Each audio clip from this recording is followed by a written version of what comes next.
Bonjour à tous, j'espère que vous allez bien. Ici DinoRaptor pour cette nouvelle vidéo, une vidéo qui sera un petit peu spéciale de par ce que je vous ai fait tout à l'heure avec Pokémon Crystal. Aujourd'hui, on va parler de ce jeu Mario Kart 8 Deluxe. Pourquoi j'en parle que maintenant? Parce que j'avais pas terminé euh, techniquement le jeu et je suis enfin techniquement avec les nouveaux circuits carrés, je suis pas enclin à le terminer parce que j'espère pouvoir avoir le pass additionnel pour les nouveaux circuits qui arriveront. En tout cas, l'intégralité des nouveaux circuits, ce que j'espère, en tout cas. Donc voilà. Alors, je fais ce petit bilan parce que déjà ça me tenait à cœur de le faire et puis j'avais envie, donc voilà, tranquillement. Alors, concernant le jeu, alors il y a 3 points positifs, 3 points négatifs que je vais vous citer. Euh, et après, je vous donnerai un avis global sur le jeu. On va commencer par les 3 points négatifs du jeu. Pourquoi? Parce que je pense que c'est important de commencer par ça, puis de finir par un truc un peu joyeux quand même, parce que je pense que sinon on pourrait vite stresser, j'ai pas envie de ça, concrètement. Et ben, le premier point négatif pour moi, c'est le cas des objets. Pourquoi? Parce que je trouve que le fait d'avoir pour avoir les objets, c'est du fait aléatoire. Je trouve que ça, à mon sens, ça passe pas. Pour moi, ça ne passe pas parce que que je trouve que concrètement, c'est limite à ce niveau-là. Donc voilà, attendez. Donc je vous disais, pour moi, ce qui passe pas, c'est au niveau des objets parce qu'en fait, enfin, c'est lié aux objets, mais c'est sur l'acharnement pendant le jeu. Parce qu'en fait, moi, je trouve qu'il y a de l'acharnement parce que dès que tu passes un adversaire, dès que tu doubles un personnage dans Mario Kart, tu te prends systématiquement un objet et en plus, comme par hasard, c'est toujours la carapace rouge que tu te prends. Je trouve que c'est un peu trop facile de faire ça. Deuxième chose que je vais dire dans ce premier point négatif là, et c'est un peu, c'est à mon sens important, c'est que euh, c'est que je trouve que quand tu essayes toi de les viser, juste avec la carapace rouge ou la bleue, ça va. Mais quand c'est avec d'autres objets, hein, je pense à la peau de banane, à la bobombe, ou un truc comme ça, tu ne les touches pas. Tu ne les touches pas. Et ça, pour moi, c'est un problème. Parce que. Et c'est même un problème, j'irais même jusqu'à dire majeur, parce que si t'arrives pas à toucher tes adversaires pendant la course, parce que t'as que 3 tours, je trouve que pour le coup, moi, ça me gêne en fait. Tu vois, moi, ça me gêne. Et justement, le deuxième point négatif, c'est qu'il n'y a pas assez de tours. Parce que pourquoi sur le circuit Park Baby, tu mets 7 tours et tu mets pas ce nombre de tours-là sur les autres circuits? Déjà, aucun intérêt. Déjà, aucun intérêt. Voilà. Troisième point négatif, et il est aussi majeur, ben c'est la difficulté. Voilà. Pourquoi je dis ça? Parce que je trouve que la difficulté, elle est beaucoup trop présente dans le jeu. Parce que autant les deux premières catégories, ça va, 50 cm3 et 100 cm3, ça va, ça passe crème. J'irais même jusqu'à dire que le mode miroir, ça passe crème. Mais en revanche, quand tu fais le 150 cm3 et le 200 cm3,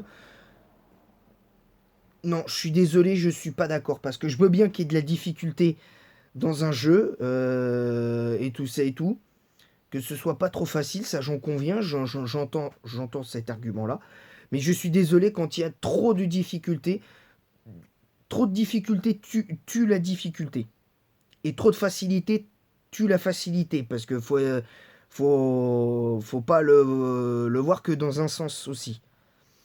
Je dis simplement que le jeu, en termes de difficulté, quelle que soit la catégorie, la difficulté aurait dû être équilibrée. Voilà. L'équilibre entre la facilité et la difficulté aurait dû être équilibré. Malheureusement, c'est pas ce que j'ai vu. Voilà. Ce n'est pas ce que j'ai vu. Malheureusement. On va passer au point positif quand même. Parce qu'il y a des points positifs. Alors déjà, le premier point positif, déjà, c'est l'ambiance. Déjà, l'ambiance du jeu est extrêmement cool. Voilà. Le deuxième point positif, c'est les graphismes, hein. Moi, j'ai rien à redire. Moi, c'est même le plus beau graphisme de jeu de Switch que j'ai vu, en tout cas. Euh, c'est un des plus beaux. C'est pas le plus beau parce que même si j'aime pas, par exemple, moi, je n'aime pas l'univers Zelda. Je sais reconnaître la qualité graphique d'un jeu. Et pour le coup, la qualité quand même graphique de Zelda Breath of the Wild, par exemple, je, sais-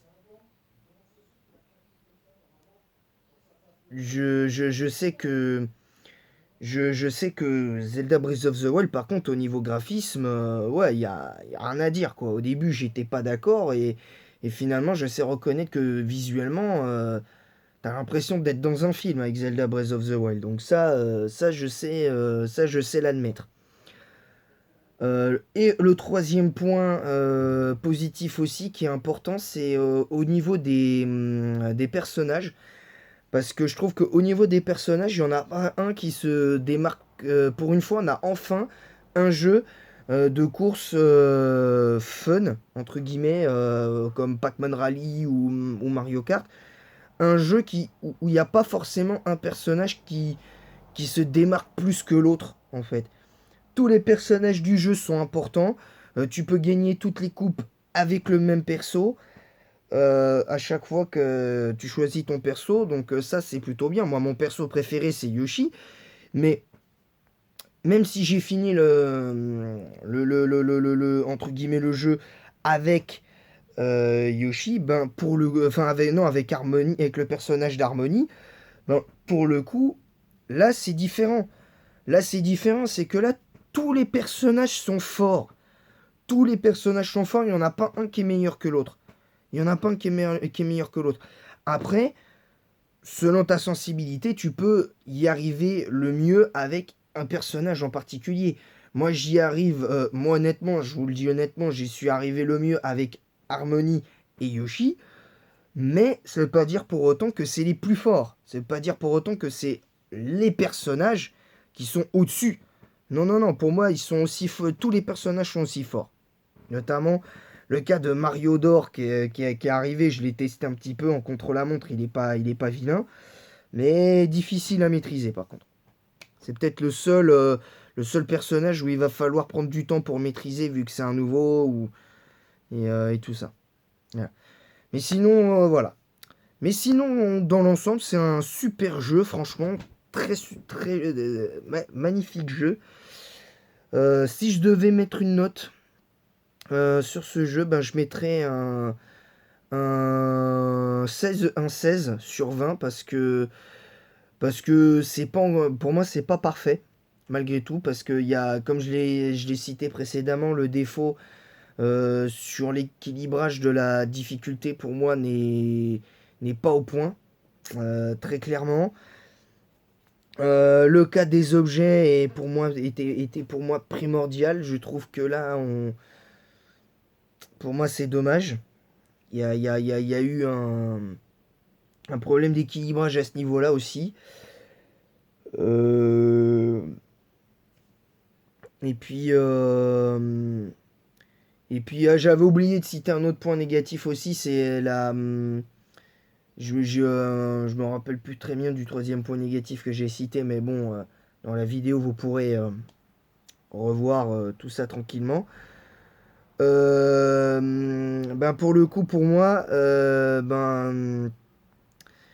l'autre point négatif quand même aussi, c'est la maniabilité des véhicules, parce que je trouve que la maniabilité des véhicules pour un jeu comme ça aurait dû être pareil sur tous les véhicules.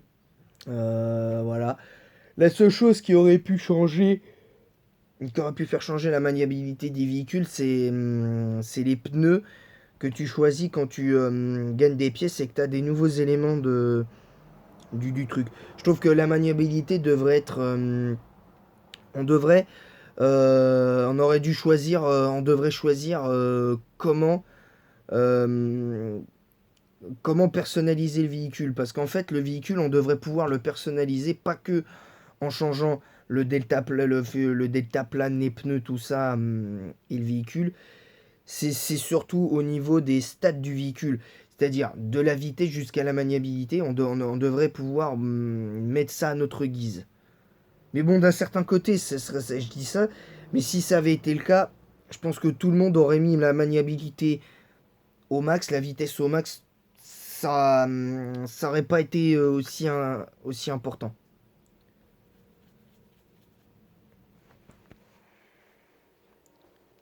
Ça aurait pas été important à ce point-là et, euh, et je trouve ça un peu dommage parce que finalement, voilà, c'est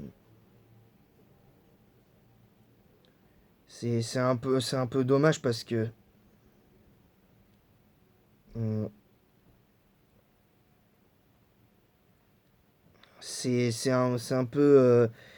c'est un peu dommage à mon sens. Voilà. À ce niveau-là, c'est un peu dommage. Voilà, voilà. Sinon, globalement, le jeu se tient. Allez, je vais être gentil, je vais augmenter sa note. Je vais mettre à 18 quand même parce que faut reconnaître que 16, c'est un peu sévère. 16 sur 20, c'est un peu sévère. On va mettre 18. Parce que graphiquement, il est beau. Il y a l'ambiance générale est plutôt cool. Les circuits sont plutôt bien faits. Même s'il y a certains circuits que je connais, comme la plage Chip Chip et tout ça et tout. Il y en a des nouveaux qui sont assez sympas, qui sont pas faciles à faire, je trouve. Donc ça c'est plutôt bien. Il y a enfin des circuits qui sont pas si faciles que ça à faire. Je trouve que c'est un truc que je réclamais depuis un petit moment sur Mario, sur l'univers de Mario Kart en tout cas. Maintenant voilà.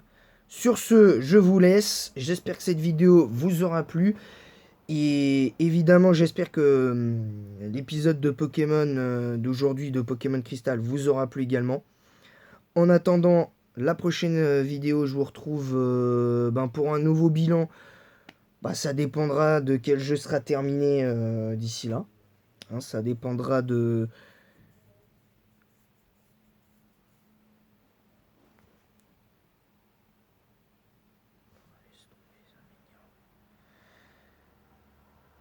Ben moi, ce qui me... Voilà, en tout cas, ce qui me gêne, c'est... voilà, c'est que je sais pas quand est-ce que je vais pouvoir refaire une vidéo pour le moment. J'y ai pas...